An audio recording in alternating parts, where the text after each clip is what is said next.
জ্বালানি তেলের সংকট নিয়ে ঢাকা ও সিরাজগঞ্জ থেকে যোগ দিচ্ছেন সহকর্মীরা। শুরুতেই রাজধানীর তেজগাঁও থেকে যোগ দিচ্ছেন আমাদের সহকর্মী বনি ইবনে কামাল। কামাল, আমরা জানি যে আসলে গত দুদিন ধরেই যারা পেট্রোল পাম্প মালিক তারা বলছেন যে ব্যাপক চাপ রয়েছে এবং ক্রেতা বা ভোক্তা যারা রয়েছেন তারা দীর্ঘ লাইন দিয়েও পেট্রোল বা অকটেন পাচ্ছে না। অনেক পেট্রোল পাম্প বন্ধ রয়েছেন। আসলে আপনি এখন যেখানে রয়েছেন সেখানের পরিস্থিতি কেমন রয়েছে? মুহূর্তে আছি তেজগাঁয়ের সাউদার্ন যে তেলের পাম্পটি রয়েছে সেখানে। আপনি জানেন যে তেজগাঁয়ের ভিতরে যে কয়েকটি ফুয়েলিং বা রিফিলিং পাম্প রয়েছে তার মধ্যে সাউদার্ন কিন্তু বেশ বড় একটি পাম্প, কিন্তু আমরা দেখতে পাচ্ছি যে এখানে তেল এবং ডিজেলের সংকট কিন্তু রয়েছে। আমি যদি আপনাকে একটু দেখাই, আমার পেছনে আসলে যে সারিটি দেখতে পাচ্ছেন গাড়ির যে লাইন, সেটি কিন্তু এলপিজি এবং সিএনজি গ্যাস নিতে এসেছে তাদের সেই সিরিয়ালটি কিন্তু আমরা দেখতে পাচ্ছি, এবং সেটি একেবারে ভোরবেলা থেকে এরকম।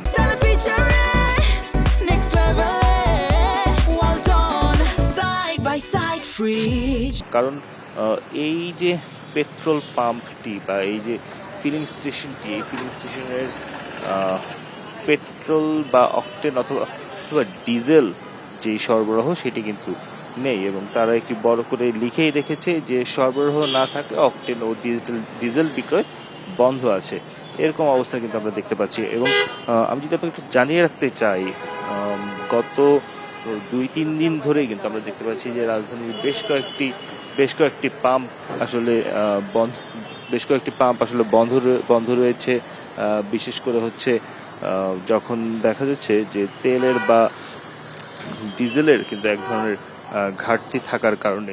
আমরা আজকে সকালেও কয়েকটি পাম্প ঘুরে দেখেছি, বিশেষ করে আসাদ গেটের দিকের যে পাম্পগুলো রয়েছে সেগুলোতে সরবরাহ কম, এরকম কথা কিন্তু রয়েছে।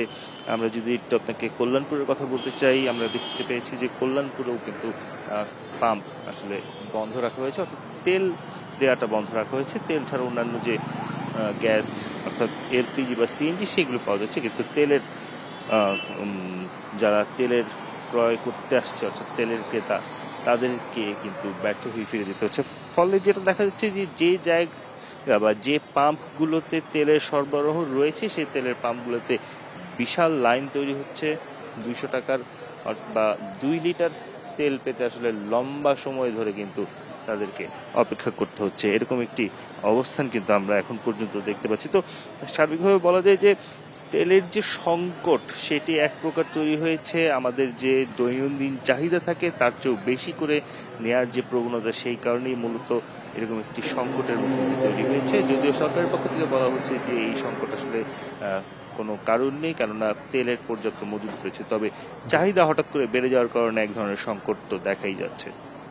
বলে আপনি আমাদের সঙ্গেই থাকবেন। আমরা এবারে সিরাজগঞ্জ থেকে যুক্ত হচ্ছে আমাদের সহকর্মী দিলীপ কুমার গৌড়ের সঙ্গে। দিলীপ, আমরা যেমনটা বনির কাছ থেকে শুনছিলাম, যদিও সরকারের পক্ষ থেকে বলা হচ্ছে যে কোনো সংকট নেই, পর্যাপ্ত মজুদ আছে, পাইপলাইনে আরও জাহাজ রয়েছে, তারপরও আসলে চাহিদা বেড়ে যাওয়ার কারণে সংকট রয়েছে।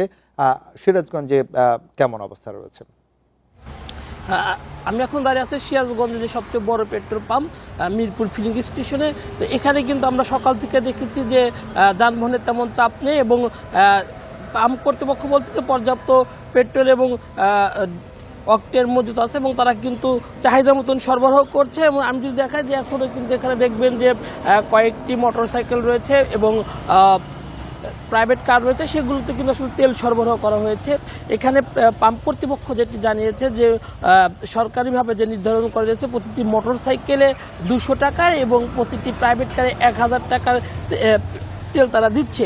এবং আপনারা জানেন যে উত্তরবঙ্গ হচ্ছে বাঘাবাড়ি তেলের ডিপো রয়েছে, এখানে পদ্মা, মেঘনা, যমুনা যে তেলের ডিপো রয়েছে সেখানেও কিন্তু পর্যাপ্ত তেল মজুদ রয়েছে বলে আমাদেরকে জানিয়েছেন শাহজাদপুর উপজেলা নির্বাহী অফিসার। এবং সেখান থেকে যে উত্তরবঙ্গের 16 জেলায় যে পেট্রোল সরবরাহ করা বা জ্বালানির তেল সরবরাহ করে সেগুলো কিন্তু যথারীতি সরবরাহ করা হচ্ছে। এবং এখানে আসলে যে পাম্প সিরাজগঞ্জ যে পাম্পগুলো রয়েছে প্রত্যেকটা পাম্পে কিন্তু ট্যাঙ্কিতে যে তেলগুলো থাকার কথা সে তেল রয়েছে। পাশাপাশি প্রতিদিনই কিন্তু তাদের যে চাহিদা সেই চাহিদা অনুযায়ী যে ডিপো থেকে তেল সেই তেল পাচ্ছে, এবং উত্তরবঙ্গের 16 জেলাতেই কিন্তু আসলে ডিপো থেকে তেল সরবরাহ করা হচ্ছে। এখানে কিন্তু নিরবিচ্ছিন্ন তেল সরবরাহ করা হচ্ছে বলে আমাদেরকে জানিয়েছেন শাহজাদপুর উপজেলা নির্বাহী অফিসার। এবং আমি যদি আপনাকে দেখাই যে এখানে কিন্তু আসলে তেমন চাপ নেই, যেহেতু সিরাজগঞ্জের প্রতিটি পাম্পেই পেট্রোল, অকটেন, ডিজেল সবগুলোই মজুত রয়েছে এবং ট্যাঙ্কি ভর্তি রয়েছে এবং তারা এখানে